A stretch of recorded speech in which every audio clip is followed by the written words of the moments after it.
183 voluntários trabalhando, foram quase 2.000 pessoas que foram assistidas, com corte de cabelo, teve orientação jurídica, teve também o pessoal da saúde, né, fazendo ali um exame de glicemia, pressão, essas coisas, e daí várias outras atividades. Então vamos estar ali e o objetivo é levantar recursos financeiros para poder investir nesse evento. Por quê? Porque nós alugamos um monte de coisas. No último a gente alugou cinema 6 dimensões, um caminhão que vem com cinema, a gente aluga vários brinquedos, nós temos toda uma estrutura que nós temos que bancar, que não é de graça, né? Então é para isso que servem esses recursos. Então é importante que você, se você quiser participar de alguma forma do evento, através do Lazar você pode participar. E o pessoal dos jovens, do JQP, está avisando que os ingressos para o Alessandro Vilas Boas, você pode adquirir eles durante a semana na secretaria da igreja, ok? Então acho que não vão estar vendendo no final do culto, mas você pode adquirir durante a semana na secretaria da igreja. Deixa eu passar rapidamente enquanto as crianças estão preparando. Nelly, mostra aquelas imagens que eu te passei agora, por favor, por gentileza. Então, olha aqui, hoje a gente teve um almoço aqui na igreja. Quem não veio perdeu, mas quem veio aproveitou bastante. Olha aí as imagens das famílias almoçando, felizes. Olha que legal. Quem veio aqui? Quem veio no almoço? Pode olhar a imagem. Quem veio? Estava bom ou não estava? Estava uma bênção, né? Especial. Olha aí, a galera estava se acabando ali. Olha aí o Denilson, a Elisa. Olha a família feliz ali. Santana e Patrícia. As mamães, todas felizes. A gente já arrumou um espaço bem especial ali para elas. É isso daí. Fechou? Isso? Obrigado, Então, também o objetivo desse evento foi para isso também. Nós vendemos os ingressos e parte desse recurso é para bancar, para ajudar a levantar fundos para o Exit Brasil. Amém? Então, prontos aí as crianças? Sim? Sim? Vamos lá? Pode vir?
Aleluia. Coisa linda das crianças, né? Especial. Querido, eu quero convidar você a ficar de pé mais uma vez, antes da gente poder para o momento da palavra. Eu queria convidar você a abrir o seu coração mais uma vez, que você faça desse momento, dessa canção, você faça as suas palavras, você faça dessa canção a sua oração. Queridos, o que vai impedir você de tocar na veste, tocar na presença do Senhor é a sua disposição, a disposição sua de quebrar o vaso, a disposição sua de ir até a presença de Deus, a disposição tua de ter fé, a disposição tua de querer quebrar paradigmas. Então não se acanhe diante do Senhor, creia que Ele está nesse lugar. O crer é um movimento da fé. Se você falar que tem fé, mas não fazer nada, a sua fé é morta. Agora, se você coloca a sua fé em movimento, o movimento da fé é o crer. Então eu creio que Ele está aqui. E se eu creio que Ele está aqui, eu quero ir em direção à presença dEle. E se eu vou, como eu vou em direção à presença dEle? Eu vou através do louvor, eu vou através da oração, através da adoração. Eu levanto as minhas mãos, eu fecho os meus olhos, eu abro o meu coração, eu me derramo, eu faço de cada palavra, eu libero cada palavra com intensidade, toda a intensidade do meu coração. Vamos juntos levantar um altar de adoração ao nosso Pai. Vamos juntos exaltá-lo. Não fique acanhado diante do Senhor. Aleluia.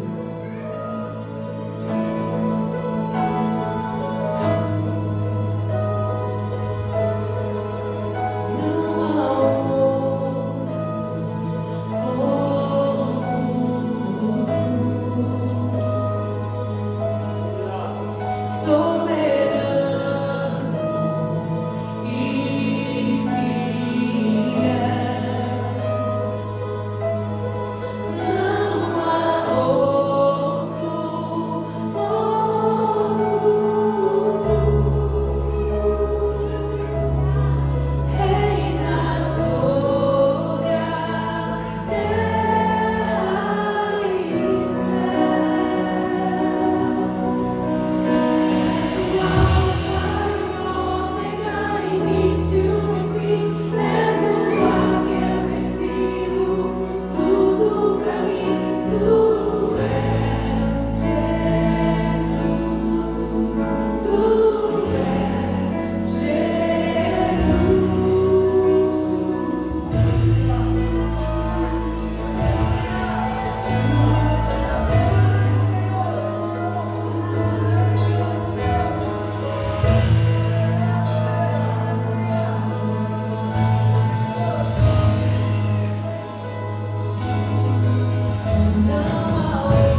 que não se curve, que não se prostre diante do Senhor. Não há outro nome dado entre os homens, não há outro nome nos céus ou na terra, ou em qualquer outro lugar. Nunca houve e jamais haverá outro nome como o teu nome, Jesus. E nós te exaltamos, nós te glorificamos, nós te exaltamos, te honramos, te bendizemos, te declaramos que tu és Jesus, tu és Jesus. Aleluia. Nome precioso, nome precioso, nome precioso é o teu nome, Jesus. Aleluia. Senhor, obrigado pela tua presença majestosa aqui. Obrigado porque nós podemos crer que tu não estás apenas presente aqui, Senhor, mas que tu também estás aqui se manifestando neste lugar. O Senhor também está se movendo neste lugar. Senhor, nós queremos pedir de fato que o Senhor se mova, que o Senhor se mova nessa noite. Pai, se porventura existe alguém aqui que está numa situação de enfermidade, talvez alguém entrou aqui nessa noite com o coração apertado, entristecido, com o coração sangrando, Senhor, talvez diante de alguma circunstância que tem vivido, que tem passado. Ah, Senhor, venha consolar agora, Pai. Pai, consola este coração. Pai, renova o ânimo, renova a alegria, renova a paz que o mundo não pode nos dar, a paz que o mundo não pode dar, a paz que o dinheiro não pode comprar, Senhor. Senhor, derrama esta paz sobre este coração, sobre esta mente nessa noite.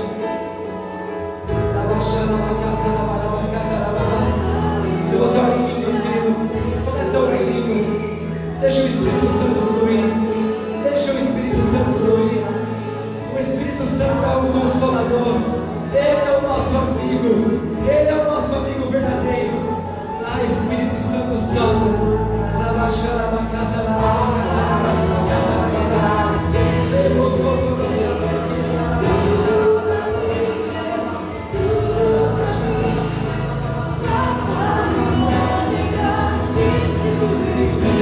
Cantamos o teu nome, cantamos a tua glória, cantamos a tua majestade, Senhor.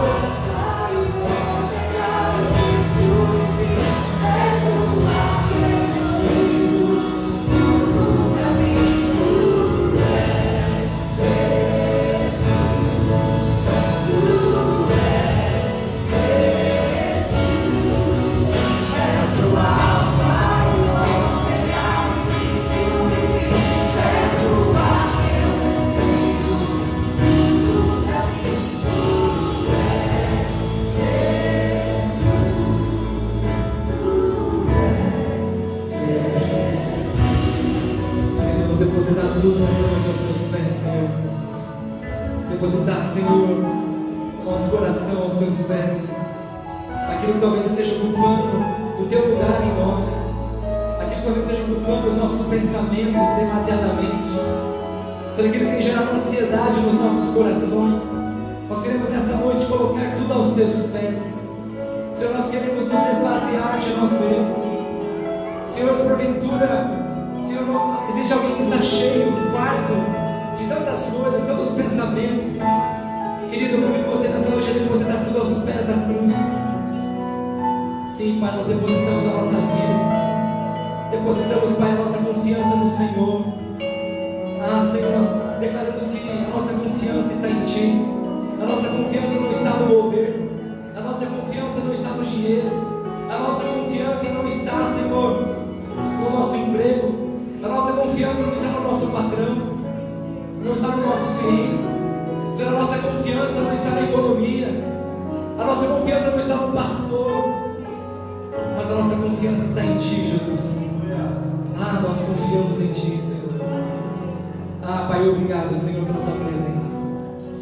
Espírito Santo de Deus, que Tu venhas essa noite continuar se movendo através da Sua palavra, porque a Sua palavra é a verdade. E o Senhor disse: Pai, santifica-os na verdade, a Tua palavra é a verdade. Pai, venha nos santificar nessa noite através da Sua palavra.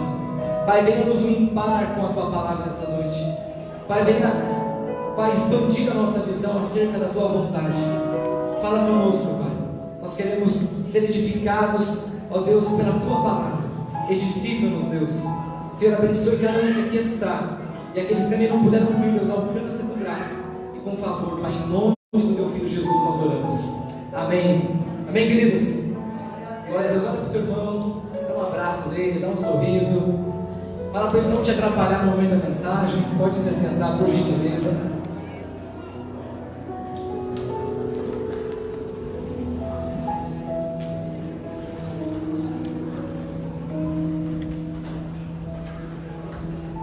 Amém.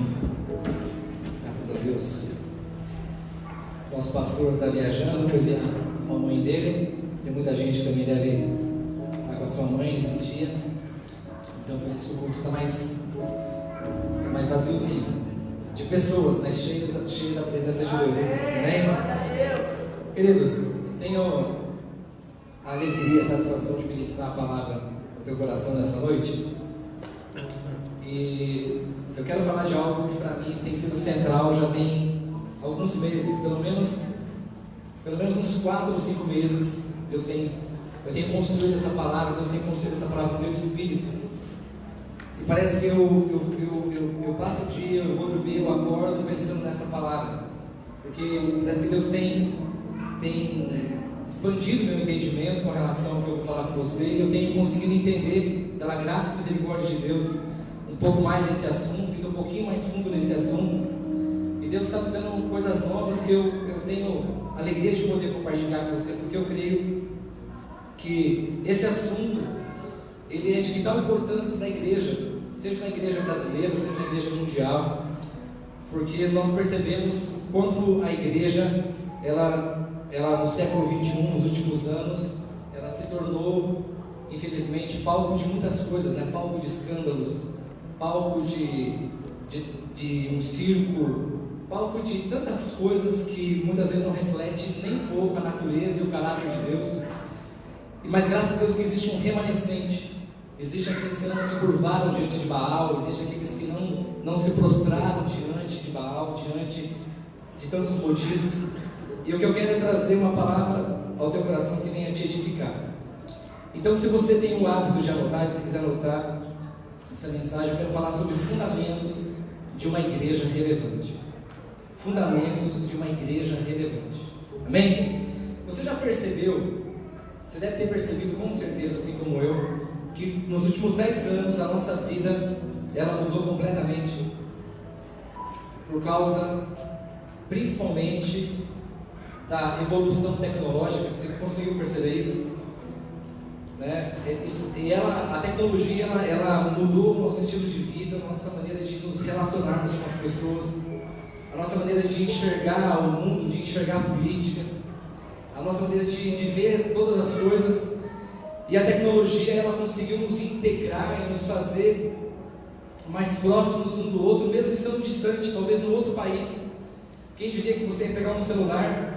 A gente viajou, vemos, com a graça de Deus, viajando com a família, estava nos Estados Unidos no final do ano. E daí a gente chegava à noite no hotel, ia falar com a família, e a gente aqui lá no WhatsApp, aqui conversando e vendo a família aqui. Né? Então, a tecnologia, ela nos aproximou. Ela trouxe coisas muito boas. E a tecnologia, é interessante que ela traz um movimento profético. Eu vou te explicar por quê. Vamos falar aqui, por exemplo, qual é a forma que nós pegávamos táxi até pouco tempo atrás. Você tinha que ligar para o 3333, né? E pedir um táxi. Ou você ia para a rua e quando estava um táxi, você táxi, né? Era assim. Como é que você pede um táxi hoje? Já faz bastante tempo, na verdade, nos últimos 5 anos. Você clica ali, você sabe quem está vindo, a placa do carro, a cor do carro, o nome do motorista. E você, olha que coisa maravilhosa que a tecnologia fez. Ela desabilitou um modelo velho, ultrapassado, e ela habilitou um modelo diferente, um modelo novo. Para fazer comida, para pedir comida. Você pede comida e em 40 minutos você tem comida na tua casa. Você tinha que ligar, hoje você pede com um aplicativo. E o mais legal de tudo é o seguinte: esses dias a minha esposa fez um prato diferente em casa. E deu, nossa, churicantas de prato aqui, né? Que pratão maravilhoso, é uma coisa. Eu falei, então, onde vem essa revelação, né? Ela falou do YouTube, da internet, né? Por quê? Porque quem aqui já fez alguma receita que pegou na internet? Todo mundo, praticamente, até eu já fiz. Entendeu? Até eu já fiz lá um macarrão lá, maravilhoso lá, com receita da internet. Então mudou a nossa maneira de cozinhar, de aprender a fazer as coisas. Hoje facilmente você aprende, você quer construir um foguete, você na internet você aprende a fazer. Uma outra ferramenta bem interessante, a maneira de você fazer política. O nosso país ele foi totalmente politizado nos últimos 5 anos. A gente não entendia bolhufas nenhuma de política. Não que entendamos agora, mas já entendemos muito mais do que as gerações passadas. Os nossos pais, avós, eles não estavam nem aí com a política. Eles só sabiam reclamar, não é verdade? Mas não se inteiravam literalmente do assunto. E por causa das redes, das mídias sociais, nós passamos a nos inteirar mais.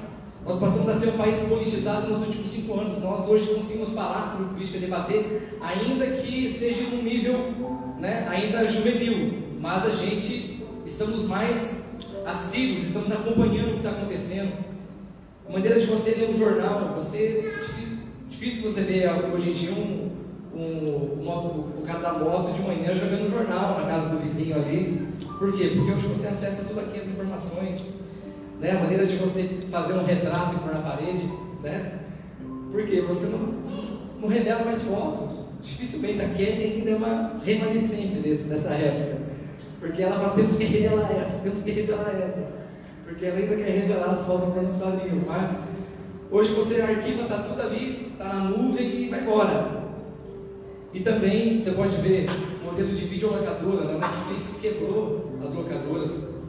Então as últimas locadoras estavam ainda conseguindo subsistir a essa crise que o Netflix trouxe, fechou aí, acho que no mês passado aqui em Curitiba, né? Então, dentre esses pontos que eu coloquei, né, existem tantos outros que a gente poderia enumerar aqui, mas isso aqui mostra para mim um sinal profético daquilo que a tecnologia desabilitou o velho e trouxe um tempo novo. Da mesma maneira, queridos, acontece no mundo espiritual. Eu creio que a igreja já tem ouvido isso de alguns outros pastores, profetas. A igreja está num momento de transição. Nós estamos vivendo um momento de transição muito grande, onde muitas coisas que fazíamos no passado, Deus vem desabilitando. Já não cabe mais, já está antiquado. Já não é mais para esse tempo. Por quê? Porque temos que entender o que Deus quer de nós, o que Deus requer de nós como igreja do século 21. Nós podemos até nos modernizar em muitas coisas, mas não podemos perder a essência, não podemos perder de vista os fundamentos. E o maior perigo, querido, é nós trocarmos os fundamentos pelos movimentos. E eu vou falar sobre isso. Por um exemplo, vamos falar de alguns movimentos aqui. Quem é da época que as pessoas iam para o culto e recebiam dentes de ouro ou obturações de ouro? Quem aqui? Vocês são dessa época? Não, são bem antiguinhos, já revelou a idade de vocês aí. Eu também sou, peguei um pouquinho dessa época, tive convertido nessa época. Quem é da época em que o Espírito Santo vinha? Ainda, claro, que nós caímos na unção do Espírito Santo, mas a pessoa ela caía para trás, ou o pastor está do púlpito, ele pegava o paletó dele e fazia assim, o povo caía tudo na unção. Quem é dessa época? Quem viu isso? Eu vi. É de Deus? Claro que é de Deus. Os dentes de ouro era de Deus? Sim, era um sinal de Deus, eu não tenho dúvida disso. Não estou condenando, é de Deus. Vamos falar de outros movimentos, deixa eu pegar outros que eu relacionei aqui. O movimento do G12. Quando começou a haver o movimento de células, igreja de células, igreja do G12, modelo G12, ficava aquele burburinho, né? É de Deus, não é de Deus, é do diabo, é de Satanás, e todo mundo tentando entender da onde vinha isso. Foi um movimento, né, que também teve o seu auge, né, ainda deixou uma herança, um legado para a igreja, mas já ninguém mais discute se é de Deus ou não é de Deus, porque é de Deus, né? Então, praticamente quase todas as igrejas hoje funcionam no modelo de células. Movimento de igrejas pintadas de preto, esse é mais recente. Quase todas as igrejas evangélicas que você vai, ela está pintada de preto por dentro e por fora. A gente por enquanto só pintou por fora, né? Entendeu? Mas daqui a pouco, quem sabe, a gente está com tinta na parede aqui também. Mas é um movimento, porque é mais bonito, é legal, fica com estilo de teatro. É um movimento, é uma moda, é um modismo, né? Movimento de louvor e adoração.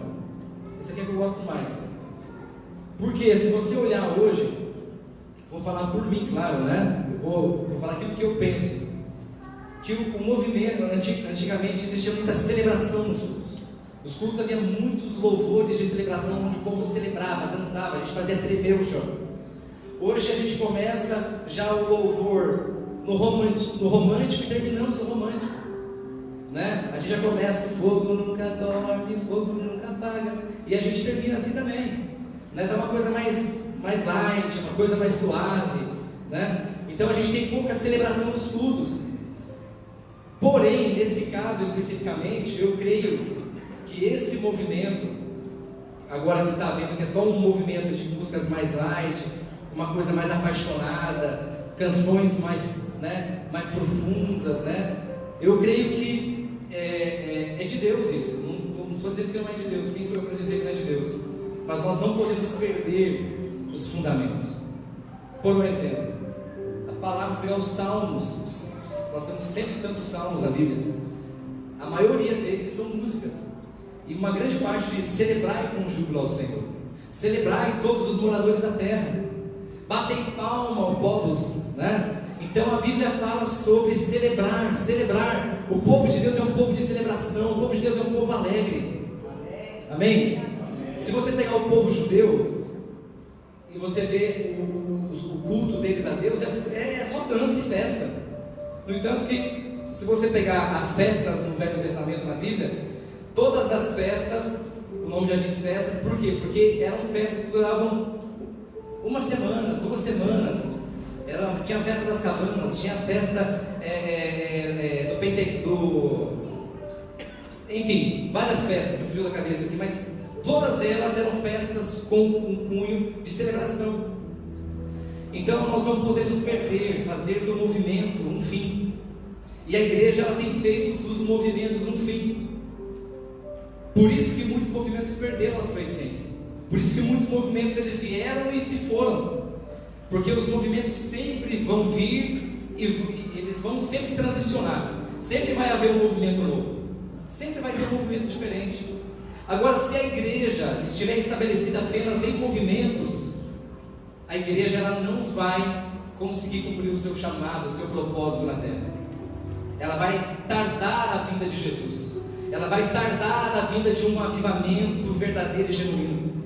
Por quê? Porque uma igreja que só se move em movimentos, uma igreja que só está fundamentada em movimentos ou em modismos, ela não tem estrutura para receber a glória de Deus sobre ela.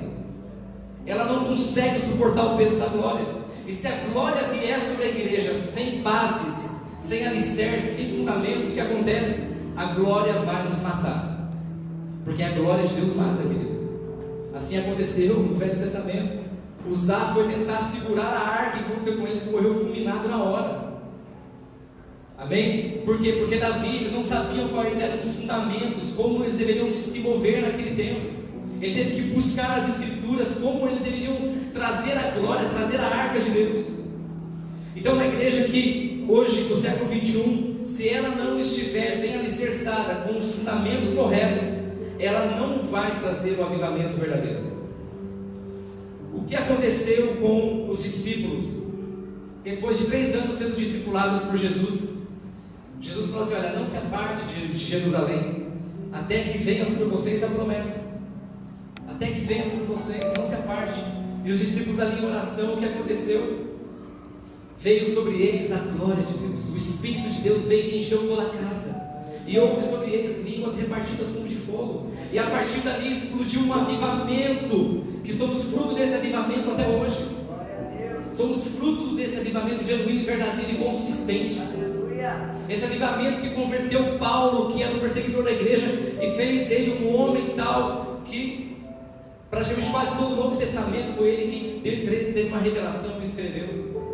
Queridos, nós precisamos voltar a ser uma igreja de fundamentos. Nós não podemos parar nos movimentos. O movimento é bom, o movimento é de Deus, só que ele não é um fim. Nós não podemos fazer do movimento um fim. Vocês estão me entendendo? Estão comigo? Sim ou não? Glória a Deus. Então essa transição que está ocorrendo no mundo natural, para mim isso tem a ver com essa transição no mundo espiritual. Deus já habilitou, já desabilitou algumas coisas. Nós não podemos mais ficar parados em alguns movimentos, ou nos impressionarmos com alguns movimentos. Nós temos que estar fundamentados na palavra, fundamentados em Cristo, para que nós possamos trazer o verdadeiro avivamento sobre a terra. Querido, quando eu falo de avivamento, eu não digo o avivamento da placa que está aqui fora, porque nós não temos a pretensão de sermos os precursores do avivamento sobre a terra. O avivamento ele não pode caber aqui dentro. Nós não temos condições de suportar isso. Amém? Nós não podemos ter essa presunção, mas nós queremos sim que esse verdadeiro avivamento venha, e se possível nós possamos sim, juntos com a igreja no Brasil, levar esse avivamento adiante. Amém? Vamos caminhar? Isso aqui é só uma introdução, tá? Só para você entender o que eu quero falar com você. O que é um fundamento? Fundamento é tudo aquilo que você não vê, que você não enxerga. Fundamento é aquilo que sustenta o que é visível. Fundamento é algo invisível que sustenta o visível. Na verdade, isso é o fundamento. Nós não conseguimos enxergar o fundamento dessa casa. Podemos até ver as colunas, mas o fundamento nós não conseguimos ver, porque ele foi feito isso logo no começo, logo no início. Mas é ele que sustenta todo o visível. Amém? Eu quero ler com vocês, se você trouxe a sua Bíblia, o livro de Atos, no capítulo 2, no versículo 42 ao 47.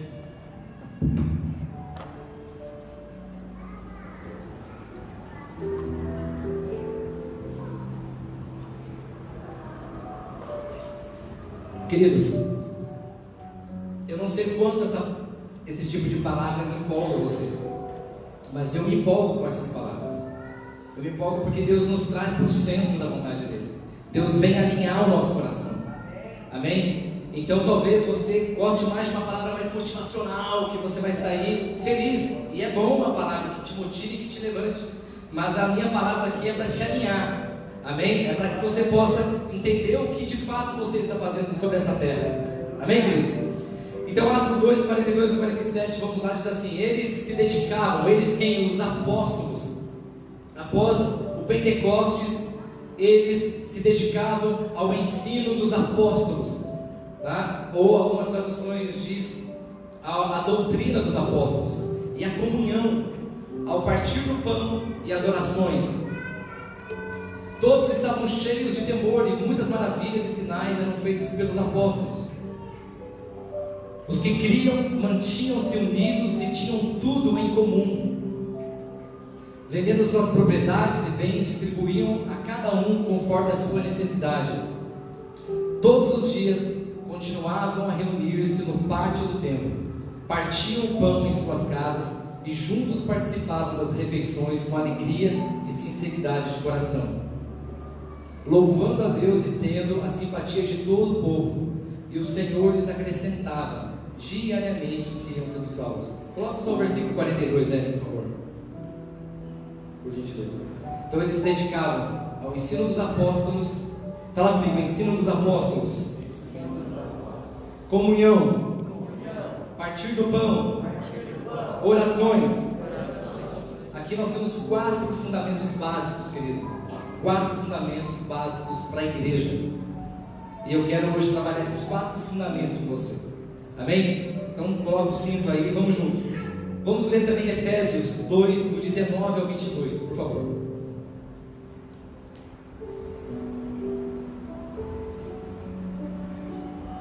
Efésios 2, do 19 ao 22. Portanto, vocês já não são estrangeiros nem forasteiros, mas como cidadãos dos santos e membros da família de Deus, edificados sobre o fundamento dos apóstolos e dos profetas, tendo Jesus Cristo como pedra angular, no qual todo o edifício é ajustado e cresce para tornar-se um santuário santo no Senhor. Nele, vocês também estão sendo edificados juntos para se tornarem morada de Deus por seu Espírito. Amém? Graças a Deus por essa palavra, né? Então, queridos, a palavra de Deus, ela fala que a igreja tem que ser edificada. Além desses 4 fundamentos que eu vou falar aqui, existem outros, mas esses seriam, eu diria assim, os 4 fundamentos básicos para a igreja, que é a doutrina dos apóstolos, ou o ensino dos apóstolos, é a comunhão, o partir do pão e as orações. E a igreja ela tem que estar fundamentada no ensino, na doutrina dos apóstolos e dos profetas. Então a igreja, se ela não estiver alicerçada sobre o fundamento apostólico e profético, ela perde a sua essência, ela perde o seu DNA, ela perde a sua verdadeira identidade, e ela então acaba se movendo de acordo com os modismos. Então o que é o movimento apostólico? Ou melhor, o que é o ensino apostólico? Esse é o primeiro ponto da mensagem. O ensino apostólico, o apostolado fala de um fundamento que está alicerçado, um fundamento que tem como base a família, que tem como conceito a família. O apostolado ele trabalha o conceito de família, todos reunidos ao redor de uma mesa. Jesus por vezes estava com seus discípulos ao redor de uma mesa, comendo, tratando, conversando, alinhando os corações.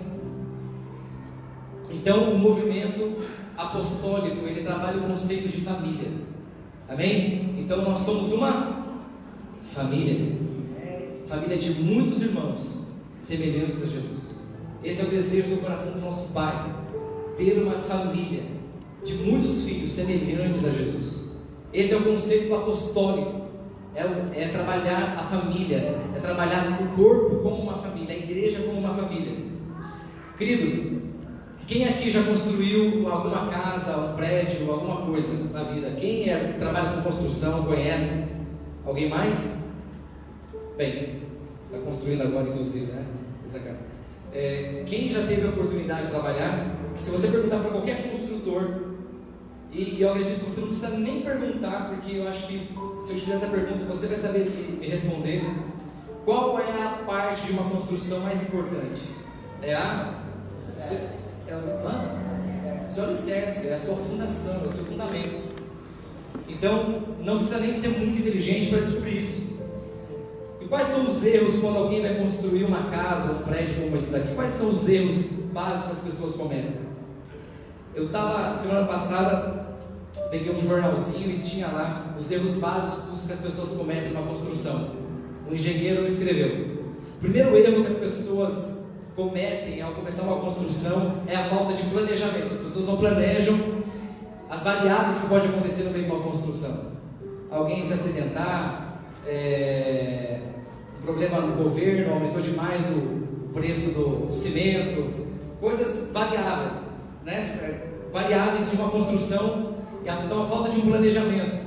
Segundo, o terreno inadequado. A pessoa ela quer colocar uma casa de tantos andares, né, num terreno que não tem condição de suportar aquela construção. Terceiro, não tem projeto. A pessoa ela precisa de um arquiteto, de um engenheiro para poder aprovar aquela obra. Mas geralmente as pessoas não fazem isso, né? Elas saem construindo e vão ver aonde vão chegar. Ela tem algo na cabeça e vão fazer, mas ela não contrata um arquiteto, um engenheiro para isso. Quarto, não mensurar os gastos. Quinto, mão de obra barata. Mão de obra barata. Não dá para construir algo com mão de obra barata. Ou seja, uma igreja como essa daqui, nós não podemos construir, edificar essa igreja com líderes meia boca. Você não pode ter na sua empresa líderes. Se você quer construir uma empresa forte, você não pode ter uma equipe fraca, uma equipe ruim, uma equipe meia boca. Você vai construir uma obra meia boca. Você tem que ter uma equipe de ponta, uma equipe de alto nível, se você construir algo forte, algo grande, algo que dure por gerações. E por último, produtos de má qualidade. Tal do barato sai caro, né? Então nós temos que tomar esses cuidados ao se construir segundo a ótica de um engenheiro.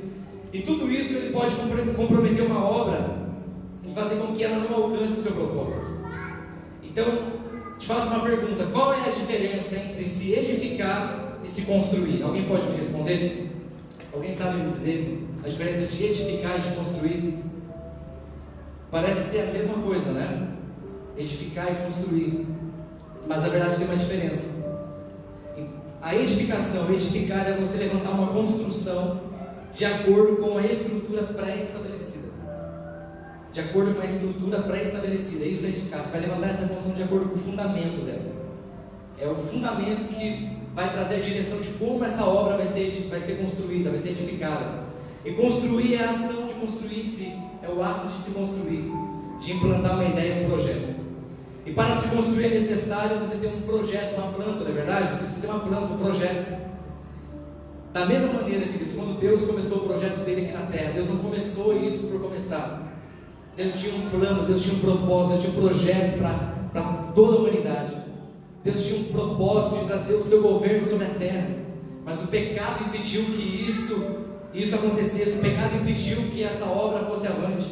E Jesus teve que vir intervir para que essa obra pudesse ser retomada. E o propósito original de Deus lá no Éden fosse retomado e fosse estabelecido sobre a terra. Amém? Então Deus não começou uma obra de edificação por começar sem uma planta, sem um projeto. A Bíblia diz que Deus é o edificador, Deus é o grande construtor, Deus é o grande arquiteto. Então, se você pegar ali, acho que no Salmo 127 diz assim: se o Senhor não edificar a casa, em vão trabalham aqueles que nela edificam. Quem que edifica a casa? O Senhor. Porque nós podemos correr, fazer, nos esperar ao máximo, mas se o Senhor não entrar, se o Senhor não edificar, nós só vamos gerar cansaço, estresse. Nós só vamos correr de um lado para o outro, bater cabeça e não vamos alcançar o resultado. A pergunta que eu faço para você: na sua casa, o Senhor tem edificado a sua casa?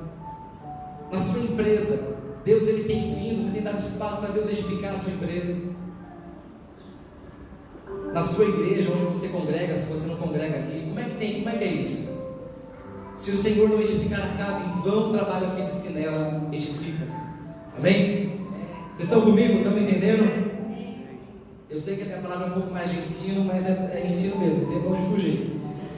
Querido, e o que edifica uma igreja? Como se edificar um corpo? Como se edificar uma igreja com pessoas tão diferentes? Cada um veio de uma cultura diferente, veio de uma casa diferente, de ensinamentos diferentes. Como se edificar um corpo local como esse daqui? A Bíblia diz que Ele deu uns para apóstolos, outros para profetas, outros para evangelistas, outros para pastores, outros para mestres, a fim de edificar o corpo, até que todos cresçam e alcancem a estatura, a medida, a plenitude do varão perfeito que é Cristo. Então, como se edifica uma igreja? Através dos 5 ministérios. Os 5 ministérios atuando no corpo, atuando na igreja, é que edifica. Não são 5 pessoas, são 5 ministérios. Cada um desses ministérios é que edifica o corpo. Não vou falar sobre os ministérios, mas para você saber que são os ministérios. Querido, quando Moisés ele foi construir o tabernáculo, Deus falou assim para ele: Moisés, tenha cuidado de você fazer tudo exatamente conforme o modelo que eu te mostrei no monte. Moisés viu um modelo de uma construção de um tabernáculo todo cheio de muitos detalhes, e Deus falou: tome cuidado para você não fazer nada de diferente. Tome cuidado. Queridos, Deus tem zelo pela obra dele, Deus tem zelo pela casa dele, pelos filhos dele. Então, o próprio Pai, ele estabelece as regras e ele segue as regras que ele estabelece. Então, na edificação, na construção de uma obra, tem que se seguir um modelo original. E esse modelo está onde? Está na palavra, está na Bíblia. Cristo é o modelo, Cristo é a palavra, Cristo é o Senhor da igreja, Cristo é o cabeça do corpo que é a igreja. Então, para que possamos edificar uma casa, edificar uma igreja, edificar uma família, edificar uma empresa, edificar a si mesmo, é sobre Cristo. Ele é a pedra angular, Ele é a rocha no qual temos que edificar o corpo. Amém? Então, o primeiro ponto, o primeiro fundamento apostólico o primeiro fundamento da igreja é o fundamento apostólico. A igreja está fundamentada no fundamento apostólico, queridos. Fundamento de família. A igreja é uma família. Amém? Eu não vou entrar fundo nesse conceito de família, mas eu estou passando para você aqui basicamente a importância do fundamento apostólico na igreja. Se pegarmos tantos modismos que temos por aí, tantas coisas que temos, é falta de um fundamento apostólico. A igreja vai inventando modas e traga o teu dinheiro e faz assim, e a fogueira santa, e rosa, e cruz, e ungido e rosa ungida. Por quê? Porque falta o fundamento apostólico.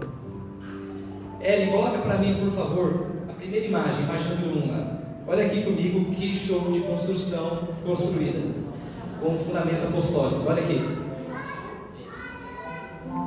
Existem muitas igrejas que Deus olha e vê isso daqui. E Deus fala da onde eles tiraram isso. Que Cristo é esse? Que igreja é essa? Que povo é esse? A imagem número 2 é. Olha aí. Que coisa excelente. Uma garagem aqui no meio da rua. A 3. Olha aí. Fantástico, né? Quem vai ser ali é a Mulher Maravilha. Ali. Quem mais? 4. Olha aí, olha aí. Próximo. Olha aí. Que obra, hein? Tem mais alguma, não? Não? Tá bom já, né? Queridos, eu acho que quando Deus olha para algumas igrejas, ou olha para a igreja, eu creio que existe um remanescente, mas Deus olha e fala, da onde eles tiraram isso? Da onde vem isso? Então, não basta a gente, não precisa a gente ir muito longe. Você liga a televisão, você já consegue ver muitas coisas que não tem nada a ver com o fundamento dos apóstolos e dos profetas. E o movimento, o fundamento apostólico, o ministério apostólico, ele traz o fundamento sobre a igreja. Ele estabelece o fundamento. O ministério apostólico ele vem trazer a base para que a igreja possa pisar. Por isso que o apóstolo fala assim, que os apóstolos foram colocados por menores na casa. São os menores, aqueles que vão na base. E a igreja é edificada sobre o fundamento apostólico. Amém? Porque se a igreja não tem o fundamento apostólico, ela se perde, ela se desvia. E o fundamento profético é para não deixar a igreja se desviar. Por isso que no Velho Testamento você via, quando o povo de Israel começava a se desviar do propósito, Deus levantava um profeta. E o profeta vinha e olha, vocês estão debaixo de juízo. Olha, se vocês não se converterem, Deus vai vir contra vocês. Deus vai permitir que o inimigo toque vocês. Vocês têm que se converter. Vocês têm que se arrepender. Parem do que vocês estão fazendo. Sempre Deus levantava o profeta para vir alinhar a obra. Por isso que a igreja tem que estar edificada sobre o fundamento apostólico e profético. Coloca, por favor, Eli, primeiro vídeo ali. Olha que vídeo interessante. Quando uma igreja não está edificada sobre o fundamento apostólico e profético, olha o que acontece com a igreja. Tão legal dessa área da zona oeste do Rio, onde fica a comunidade da Muzema e também fica Rio das Pedras, começou há 10 anos. Essa é uma parte da cidade que cresce sem lei. Na Muzema e em outros bairros da zona oeste, a arquitetura é obra da Minas. E quem comprou imóveis nos 2 prédios que desabaram sabia das irregularidades. Pelo preço da ocasião, até sabia que documentação, essas coisas iam ser difíceis, mas eu acreditei na obra, que a obra parecia ser bem feita, as estruturas são bem feitas, então eu acreditei, e para também tirar meus parentes do aluguel. O termo de instalação é uma bagunça, esses prédios, é uma bagunça. Pela chuva, teve escapou o prédio, escapou o pé da parte de trás. A rachadura deve ter começado ontem. Hoje ainda encontramos na internet vários anúncios de apartamentos nos 2 prédios que desabaram. Esse oferece uma unidade de 2 quartos por R$35 mil à vista. Esse outro diz que o apartamento no tijolo custa R$65 mil. Pode segurar. Que tem perfeita estrutura e acabamento de primeira. Pode segurar, por Os favor. moradores denunciam que o dinheiro... Quantas igrejas você conhece que, se você vir para a minha igreja, você vai prosperar? Se você der tanto, você vai alcançar a sua bênção, a sua vitória. Não estou aqui como um acusador da igreja. Jesus é o Senhor da igreja, Jesus é o noivo. Não posso falar mal da igreja de jeito nenhum. Mas o que eu estou falando é que a igreja que não está fundamentada sobre o fundamento apostólico e profético, ela perde o seu propósito. Ela começa a se prostituir, ela começa a se vender como uma prostituta. E a igreja não é uma prostituta, a igreja é a noiva de Cristo. Amém? Por isso que eu falei para vocês a importância de entendermos isso, para que possamos trazer o avivamento verdadeiro e genuíno. Porque senão, querido, nós não vamos alcançar, não vamos ser uma igreja de fato, verdadeiramente relevante sobre a terra. Coloca o próximo vídeo, Eli, por favor. Imagina só uma igreja depois de construída, linda, maravilhosa, você olha por fora e você fala, uau, que show de igreja. Mas olha o que vai acontecer com ela. Deus olha para ela, desabilita e fala, dá uma ordem, o que acontece com a igreja. Parece que a obra está perfeita, está maravilhosa, né?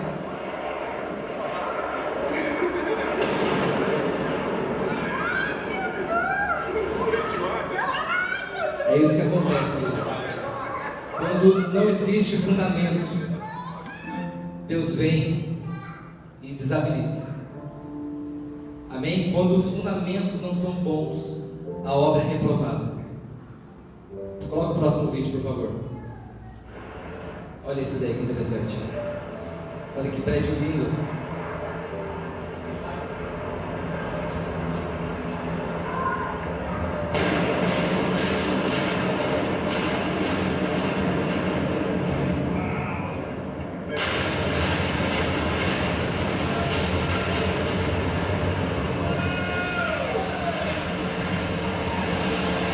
Quanto dinheiro investido, quanto tempo investido, quantos recursos perdidos numa obra que não foi fundamentada da maneira correta. Vocês estão comigo? Vocês estão me entendendo? Sim ou não? Essa é a diferença entre se edificar e se construir. Às vezes nós estamos construindo algo achando que estamos edificando e não estamos. A igreja precisa ser edificada no fundamento apostólico, profético, senão ela perde o seu propósito. Amém, queridos? Próximo ponto, o ponto número 2 é a comunhão. A igreja, o próximo fundamento é a comunhão. O primeiro é o apostólico e o segundo é a comunhão. A palavra no original para comunhão é koinonia, que significa fraternidade, associação, comunidade, participação conjunta, relação. Comunhão é o alicerce da aliança que Deus fez com o homem. De todas as alianças, existem 7 alianças na Bíblia. Todas elas estão fundamentadas em relacionamento.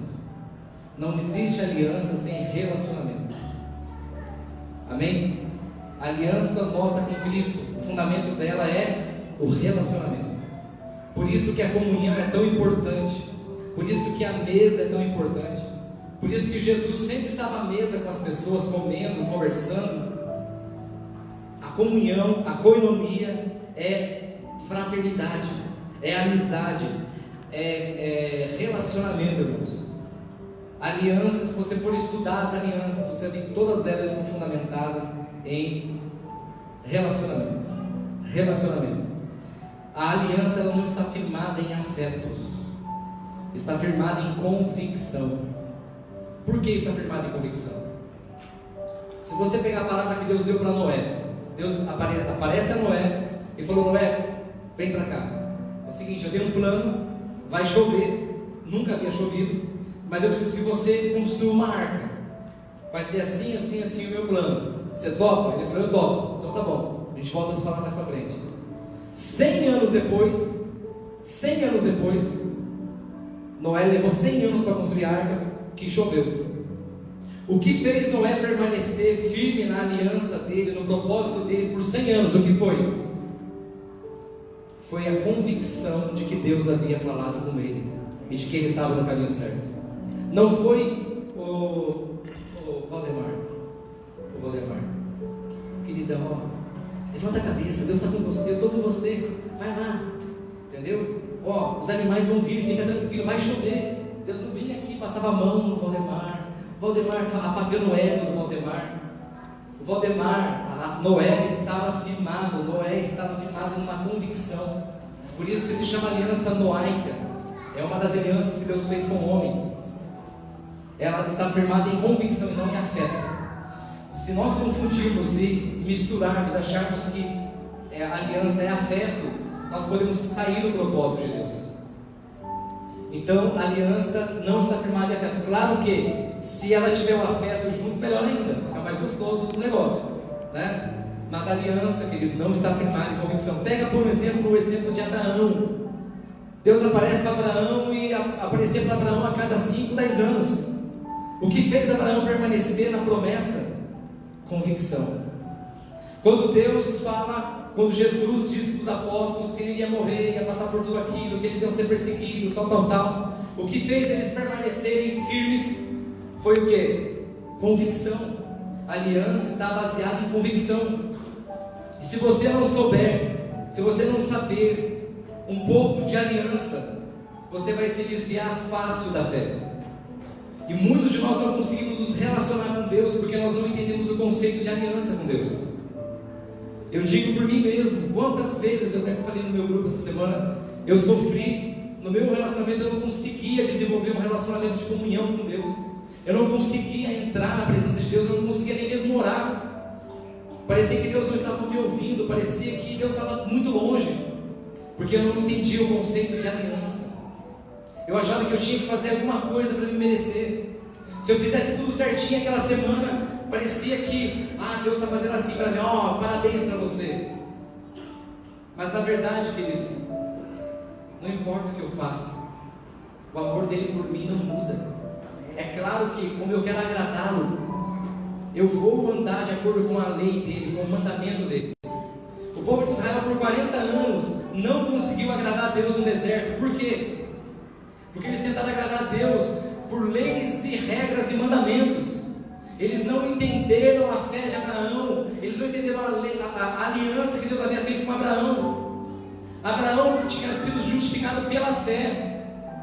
Mas o povo tentou agradar a Deus de que forma? Tentando fazer as coisas, tentando cumprir mandamentos e regras. Ao todo 613 leis. Entender, por exemplo, vamos falar aqui de uma coisa bem simples sobre aliança. Eu tenho um relacionamento com a minha esposa, nós nos casamos há 18 anos. O que me faz me manter fiel às leis do mandamento, do casamento? A não adulterar. O que me faz me manter fiel a não sair, das leis, das promessas que eu fiz, das juras de amor que eu fiz para ela? O que faz? Eu me converti, eu entendi a lei do mandamento, do casamento. Eu entendi a aliança que eu tenho com ela. E o fato de eu ter entendido a aliança se tornou fácil para mim cumprir os mandamentos do casamento. Só que tem pessoas que querem se relacionar com Deus cumprindo as leis, os mandamentos não vão conseguir.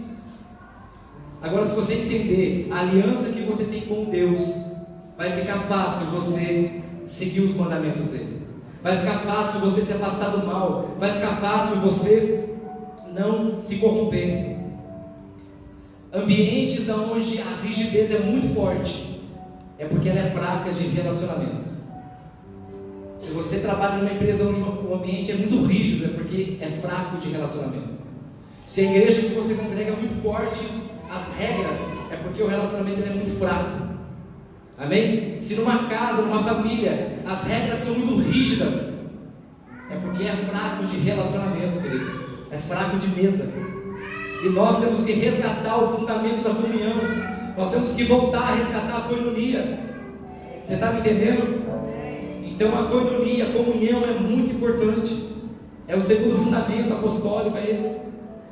O terceiro fundamento é o partir do pão. O partir do pão é o servir, é o dar, é o repartir o que você tem e o repartir o que você é.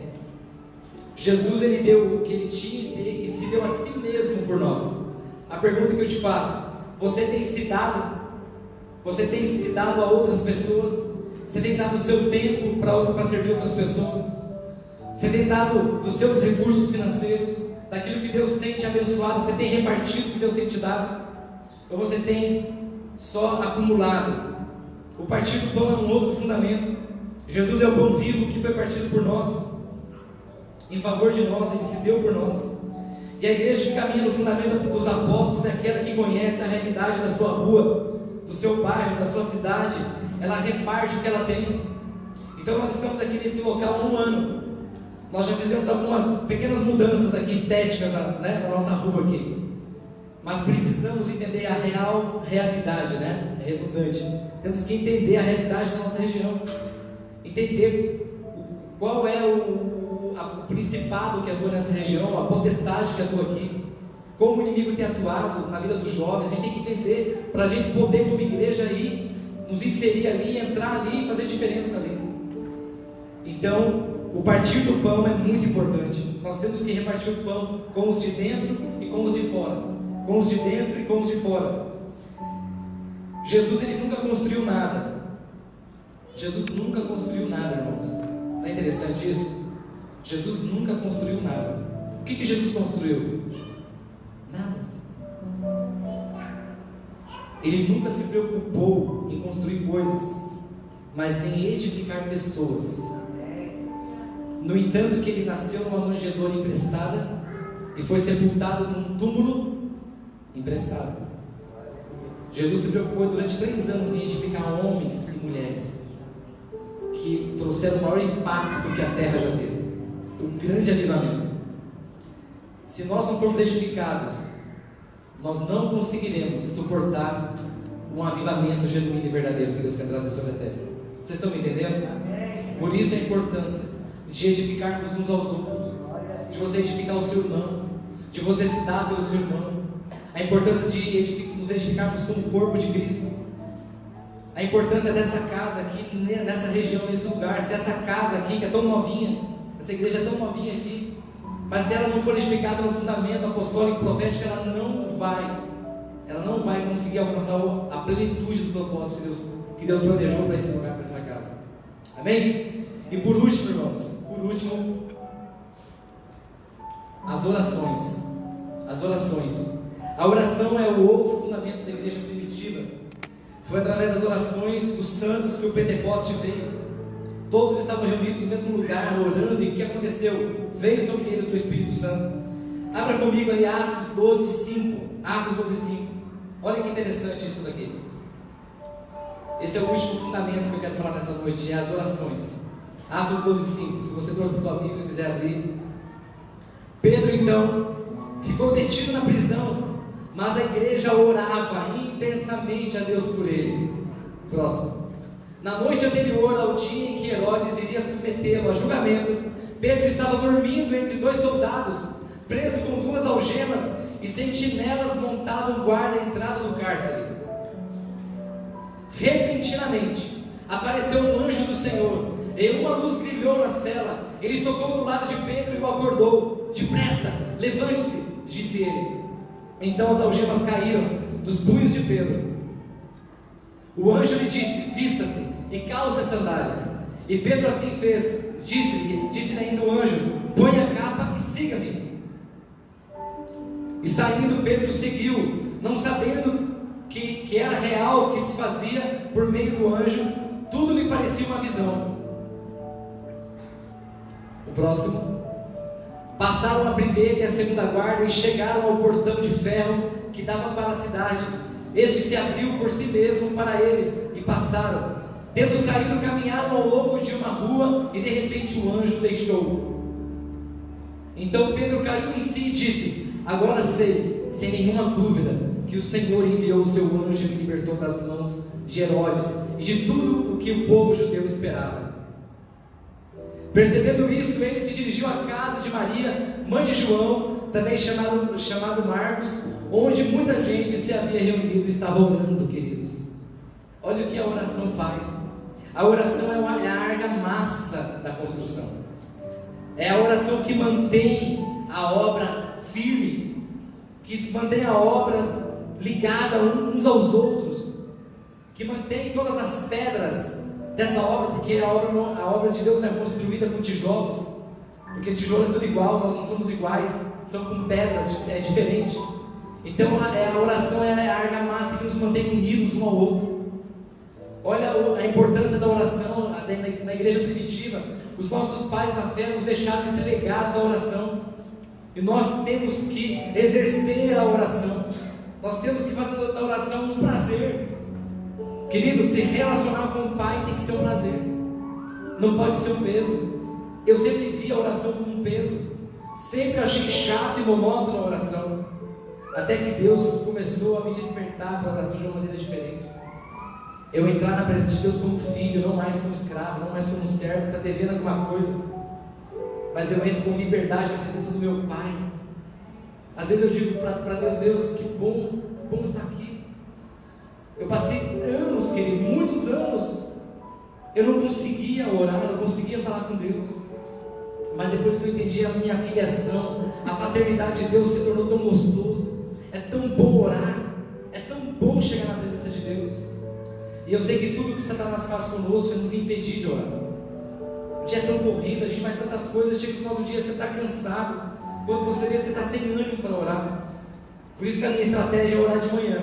Porque de manhã eu estou disperso, eu estou desperto, eu estou bem aceso. Eu consigo ler a Bíblia, eu consigo orar de manhã, é o meu melhor momento.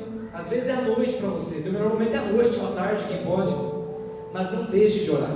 Vamos colocar o próximo versículo ali, por favor, né? Atos 16, 25.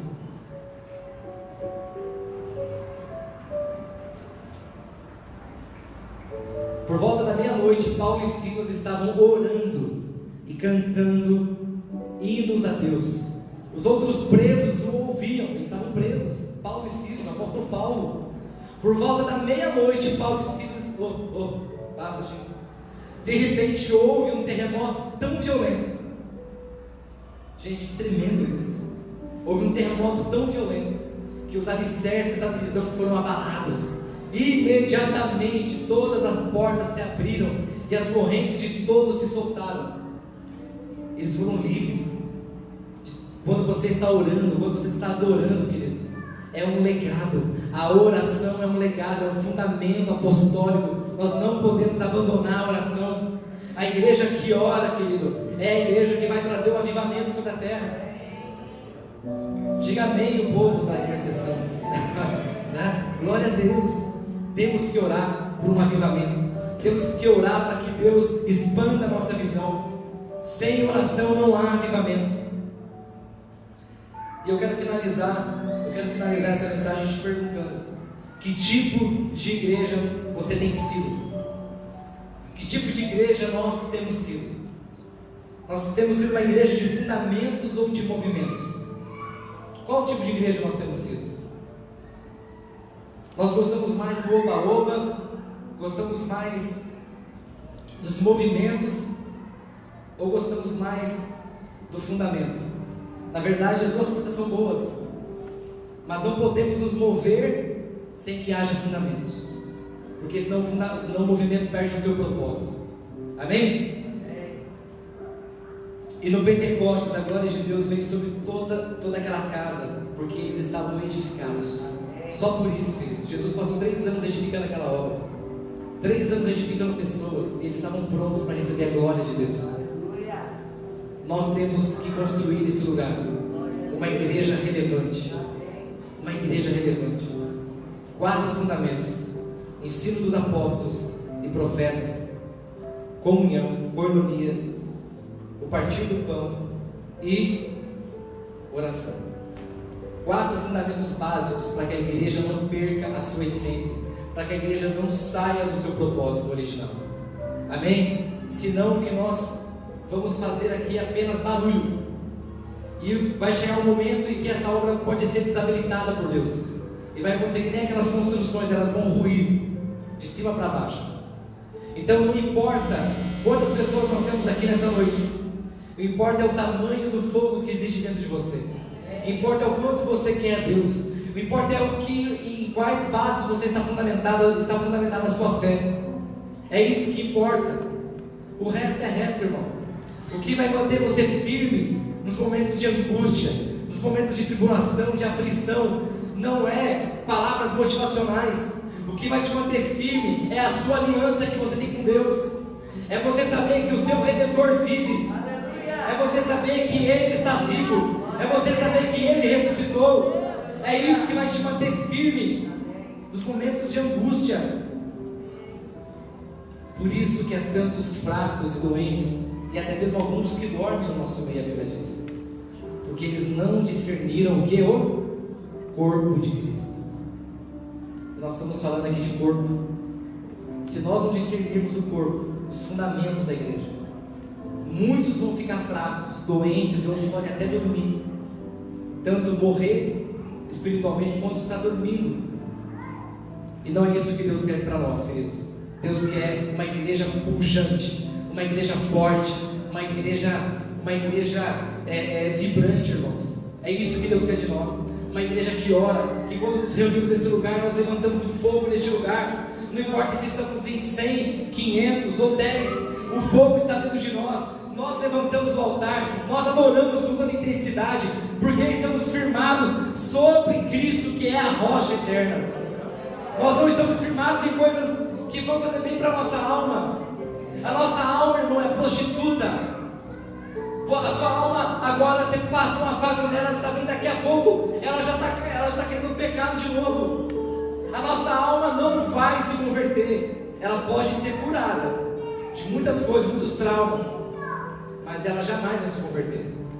Por isso que nós temos que jejuar para matar a alma, matar a nossa vontade, porque é o jejum que vai fazer com que o Espírito que está dentro de você, ele governe a sua alma, governe as suas emoções, governe sobre os seus sentimentos, governe sobre os seus pensamentos. Amém? Isso é ser uma igreja fundamentada no fundamento apostólico. Amém, irmãos? Vamos ficar de pé? Glória a Deus. Eu quero então fazer uma pergunta para você, baseado no que eu ministrei nessa noite. Eu sei que a minha palavra é uma palavra mais de ensino, é a minha veia, mas eu quero saber, fazer uma pergunta. Você está disposto a ser uma igreja de fundamentos? Você está disposto a, nesta noite aqui junto comigo, todos nós, nesse momento, levantarmos um altar de adoração ao nosso Pai? Nós vamos cantar talvez uma última canção antes de irmos embora, mas fazer algo que de fato glorifique a Deus. Nós darmos o nosso melhor louvor, a nossa melhor adoração, porque nós não estamos baseados em regras e mandamentos. Nós somos livres para adorar o nosso paizão, nós somos livres para correr, para dançar, para pular, para cantar a Ele, porque Ele é o nosso Pai, Ele nos amou e Ele nos ama, e Ele se deu a si mesmo por nós na cruz. Amém? Nós somos livres, irmãos, livres. Eu não estou bem hoje, pastor, eu não estou legal, mas por causa da palavra, por causa daquilo que eu estou alicerçando a minha fé. Eu não estou alicerçando a minha fé em coisas passageiras, em coisas terrenas. Eu estou alicerçando a minha fé sobre coisas eternas. Eu estou alicerçando a minha fé sobre coisas espirituais. Eu estou alicerçando a minha fé sobre fundamentos eternos, não sobre fundamentos modismos, não sobre fundamentos passageiros. Amém, queridos? Nós podemos abalar o mundo. João Wesley disse: Senhor, dá-me 12 homens cheios do Espírito Santo e eu abalarei o mundo. Irmãos, uma pessoa cheia do Espírito Santo, ela transforma todo o ambiente que ela está. Só que nós temos que nos converter a isso. Uma pessoa só, ela incendeia. Você pode pega um fósforo só e bota fogo numa floresta. Um único fósforo. Quantos aqui querem estar acesos no teu Pai, no teu Senhor? Quantos aqui querem de fato caminhar em cima de fundamentos eternos? Vamos queimar nessa noite, queridos. Vamos queimar, vamos deixar que a glória de Deus, ela flua neste lugar. Amém? Eu quero orar com você.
te agradecer.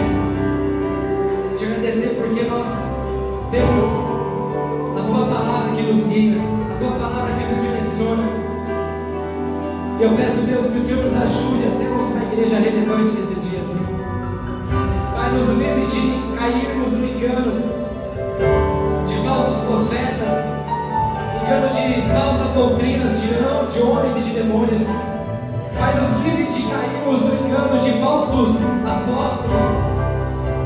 Senhor, nós queremos pedir que o Senhor nos ajude a fundamentarmos a nossa fé, a Tua palavra, que é Cristo. E que sejamos uma igreja, Pai, que venha abalar o mundo verdadeiramente.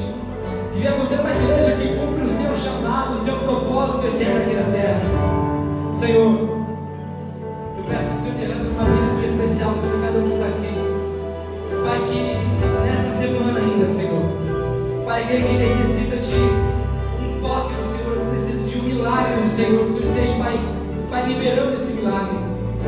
Senhor, eu quero declarar um novo tempo no relacionamento dos meus irmãos contigo, baseado na aliança que eles têm contigo, e não baseado em sentimentos. Senhor, eu abençoo o teu povo que aqui está, eu abençoo cada família que aqui está. Pai, eu abençoo do menor ao maior que aqui está, Senhor. Pai, nós te louvamos pela tua palavra, nós te louvamos por esses fundamentos. Pai, nós queremos essa noite, Senhor, firmar os nossos pés sobre a rocha.